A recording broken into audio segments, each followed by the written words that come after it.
যদি বলি 5300 mAh battery নিয়ে একটা ফোন সকাল থেকে রাত এমনকি পরের দিনও আপনার সঙ্গ দিবে, আর 200 মেগাপিক্সেল ক্যামেরা দিয়ে আপনি তুলে ফেলতে পারবেন প্রফেশনাল লেভেল ছবি। হ্যাঁ, এটাই Honor 400, যে ফোন বাজেটের গেমটাই বদলে দিয়েছে।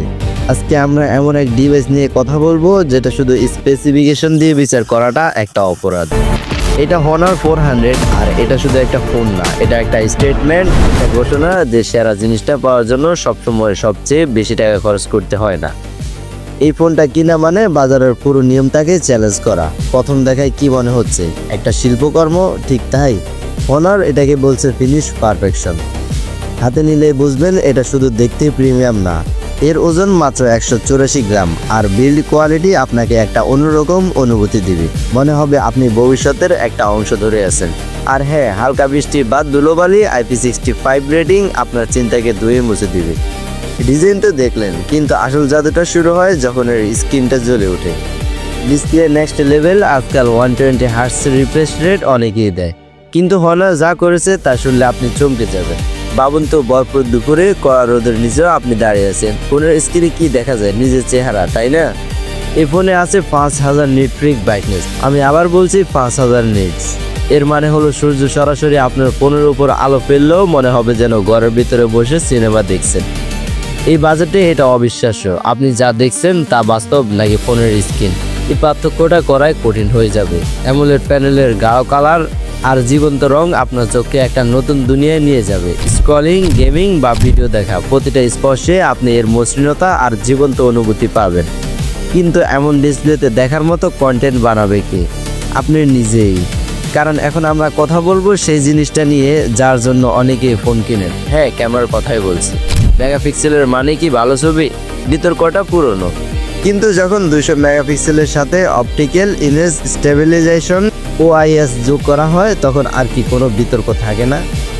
এর মানে কি? এর মানে হলো আপনি একটা ছবি তুলে তার যে কোনো অংশে জুম করে আরেকটা নতুন হাই কোয়ালিটি ছবি বানিয়ে ফেলতে পারবেন। আপনার সৃজনশীলতায় কোনো সীমা থাকবে না। আর সেলফি লাভারদের জন্য সামনে আছে 50 মেগাপিক্সেলের পাওয়ার হাউস। আপনার প্রতিটা পোর্ট্রেট হবে ম্যাগাজিন কভারের মতো। ছবি তুললেন, এডিটও করলেন, কিন্তু এই সব কিছুর পিছনে যে ইঞ্জিনটা কাজ করছে তার গল্পটা তো এখনো বাকি। এখন শোনো তার ভিতরের গল্প। গেমাররা কান খাড়া করুন, ভিতরে আছে স্ন্যাপড্রাগন 7 Gen 3, যেটা 4 ন্যানোমিটার আর্কিটেকচারে তৈরি। কঠিন কথা বাদ দে, সহজ ভাষায় এটা শুধু কাজ করে না, এটা উড়ে চলে। সাথে আছে 12GB LPDDR5 র্যাম আর 512GB স্টোরেজ। ফ্রেমড্রপ, ল্যাগ এই শব্দগুলো আপনার ডিকশনারি থেকে মুছে ফেলতে পারেন। হাইয়েস্ট সেটিং গেম খেলুন, মাল্টিটাস্কিং করুন বা 4K ভিডিও এডিট করুন, এই ফোন আপনাকে 1 সেকেন্ডের জন্য হতাশ করবে না। মনে আছে শুরুতে বলেছিলাম এই ফোনটা কিনা মানে বাজেটের পুরো লাইন গুলিয়ে দেওয়া। এই পারফরমেন্স সেই কথারই জলজান্ত প্রমাণ। এত সব শক্তির যোগান দিবে কি? ব্যাটারি। সকাল থেকে রাত পর্যন্ত নন স্টপ ব্যবহার করুন, আর চার্জার কথা তো ভুলেই যান। 5300 mAh এর বিশাল ব্যাটারি আপনাকে সারাদিনের জন্য নিশ্চিত রাখবে। আর যদি চার্জ শেষ হয়েও যায়, 66 ওয়াটের ফাস্ট চার্জার আপনার ফোনকে নিমিষে জাগিয়ে তুলবে। তাহলে এই ফোনটা কার জন্য? আপনি যদি গেমার হন, এর পারফরমেন্স আপনার জন্য বানানো।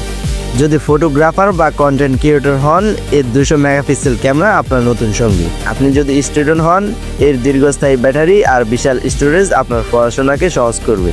যদি হন একজন প্রফেশনাল, এর প্রিমিয়াম ডিজাইন আর স্মুথ পারফরমেন্স আপনার স্ট্যাটাসকে আরও বাড়িয়ে তুলবে। আর যদি আপনি এমন কেউ হন যে শুধু সেরা জিনিসটাই চায়, তাহলে এই ফোনটা আপনার জন্যই। ভিডিওর শুরুতে একটা প্রশ্ন করেছিলাম, ফোন কি আপনার পরিচয়? Honor 400 হাতে নেওয়ার পর উত্তরটা হবে হ্যাঁ, এটা আপনার রুচির পরিচয়, আপনার স্মার্ট সিদ্ধান্তের পরিচয়। এমন বাজেট কিলার ফোনের রিভিউ যদি আরও চান আর প্রযুক্তির দুনিয়ায় সবার আগে থাকতে চান, এখনই চ্যানেলটা সাবস্ক্রাইব করে বেল আইকনটা চেপে রাখুন, কারণ মিস করলে আফসোস করবেন। কিন্তু প্রশ্ন হলো, এই Honor 400 কি তার নিজের ভাই Honor 200 থেকে আসলে কতটা এগিয়ে? দামের পার্থক্যটা কি যৌক্তিক? কোন ফোনটা আপনার জন্য সেরা হবে? এই মহাযুদ্ধটা দেখতে হলে পরের ভিডিওর জন্য অপেক্ষা করতে হবে। ততক্ষণ পর্যন্ত ভাবতে থাকুন আপনি কোন দলে।